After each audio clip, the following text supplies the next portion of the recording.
Assalamualaikum warahmatullahi wabarakatuh. Selamat pagi anak-anak semua. Bagaimana kabarnya hari ini? Semoga anak-anak senantiasa diberikan kesehatan oleh Allah Subhanahu wa taala.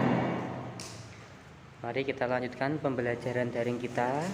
Alhamdulillah, pada kesempatan hari ini kita akan belajar yaitu IPS tema 7 subtema 2, yaitu materinya tentang peristiwa proklamasi kemerdekaan. Namun sebelum kita belajar, mari kita berdoa terlebih dahulu. Semoga apa yang kita pelajari nanti bermanfaat bagi kita semua. Baik, berdoa bersama dimulai. Bismillahirrahmanirrahim. Rabbi zidni ilman nafi'a warzuqni fahma, amin ya rabbal alamin. Anak-anak yang dari rumah bisa menyimak dengan cara membuka bukunya LKS halaman 51. Peristiwa-peristiwa penting seputar proklamasi kemerdekaan. Pada tanggal 8 Maret 1942, pemerintah Hindia Belanda menyerah tanpa syarat kepada Jepang. Hal itu menandai berakhirnya penjajahan oleh Belanda. Setelah itu, Indonesia diduduki oleh Jepang yang berlangsung singkat sekitar 3,5 tahun. Hal ini terjadi karena Jepang kalah melawan sekutu. Jepang menyerah tanpa syarat setelah dua kotanya yaitu Hiroshima dan Nagasaki dibom oleh sekutu. Bangsa Indonesia memanfaatkan kesempatan ini untuk memproklamasikan kemerdekaan.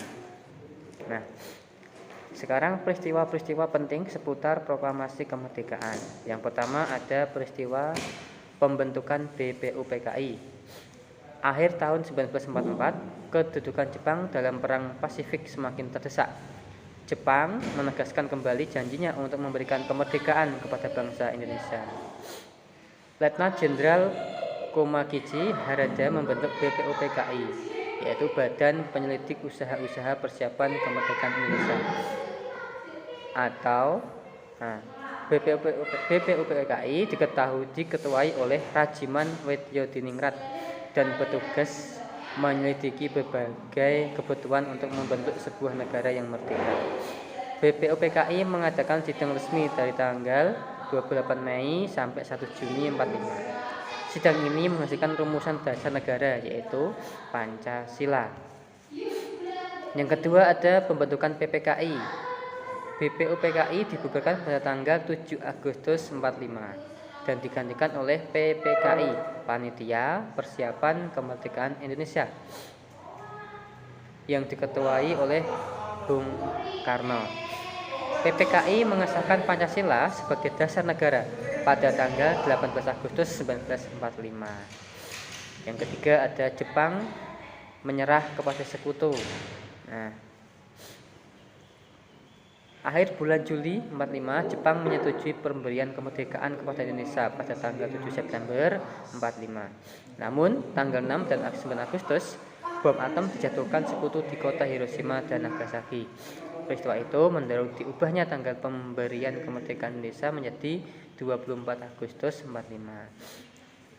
Nah, menyerahnya Jepang tanpa syarat kepada sekutu mengakibatkan kekosongan kekuasaan di Indonesia. Yang keempat ada peristiwa Rengas Dengklok. Ketika Indonesia mengalami kekosongan kekuasaan, golongan muda mendesak untuk segera melaksanakan proklamasi kemerdekaan Indonesia. Tetapi golongan tua menolak dengan alasan proklamasi harus dipersiapkan dengan matang. Golongan muda yang tidak setuju dengan golongan tua kemudian menculik Soekarno dan Bung Hatta ke Rengas Dengklok. Hal tersebut bertujuan agar Soekarno dan Hatta fokus dan tidak terpengaruh pemikiran lain untuk mempersiapkan kemerdekaan. Nah, yang kelima ada perumusan naskah proklamasi. Nah, mana sudah pernah dengar ya teks naskah proklamasi yang dibacakan langsung oleh Presiden RI yang pertama yaitu Soekarno dan wakilnya yaitu Bung Hatta. Nah, yang keenam ada pembacaan teks proklamasi kemerdekaan. Hari Jumat 17 Agustus jam 10.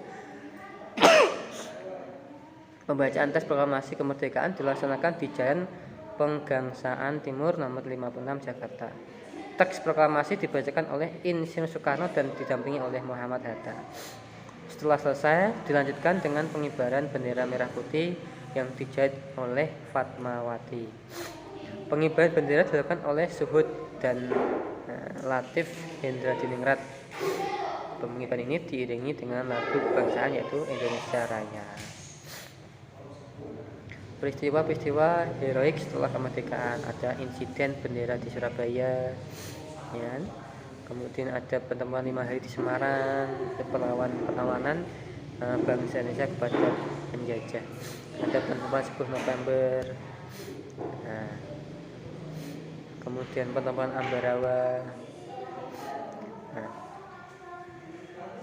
ada pertemuan Medan Area. Nah, ini semua adalah bentuk-bentuk ada Bandung Lautan Api, ya kan? Perlawanan para pejuang-pejuang kita untuk memperoleh kemerdekaan. Nah, setelah itu proses pembentukan NKRI resmi, negara kita menjadi negara yang merdeka. Nah, untuk menjalankan tugasnya, maka PPKI segera menggelar beberapa sidang. Yang pertama ada sidang pada tanggal 18 Agustus, 19 Agustus, yang ketiga ada 22 Agustus. Nah, itu tugas-tugasnya diatur di situ semua. Sekian dari Pak Endro. Lebih jelasnya nanti anak bisa dibaca sendiri di rumah di PKS-nya. Nah, semoga apa yang kita pelajari bermanfaat. Tetap semangat dalam pembelajaran daring. Kita akhiri dengan bacaan alhamdulillah bersama-sama. Alhamdulillahirabbil alamin. Terima kasih dari Pak Endro. Pak Endro akhiri. Assalamualaikum warahmatullahi wabarakatuh.